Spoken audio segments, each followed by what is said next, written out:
এই দেশে রাষ্ট্রের কাজ কি এখন শুধু নাহিদ ইসলাম, হাসনাত আবদুল্লাহ, আসিফ মাহমুদ ভুঁইয়া, এনসিপি এদের চারপাশে পাহারা বসানো? বাংলাদেশের সাধারণ মানুষ কি রাষ্ট্রের নাগরিক না?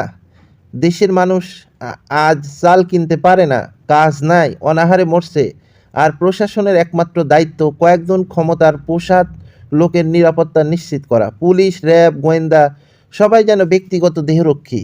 এই রাষ্ট্র কি আর জনগণের রাষ্ট্র আছে, নাকি এটা এখন কয়েকজনের চেয়ার রক্ষা করার যন্ত্র? যারা একসময় রাস্তায় ঘুরে বেড়াতো, পরিচয়হীন ছিল, আজ তারা রাষ্ট্রের বিশেষ অতিথি। আর জনগণের কপালে শুধু লাথি, মামলা আর গুলি। এই সরকার জনগণের ভোটে আসেননি, জনগণের দুঃখে কাঁদে না, জনগণের পেটে ভাত দেয় না। তাহলে তারা বৈধ হয় কিভাবে?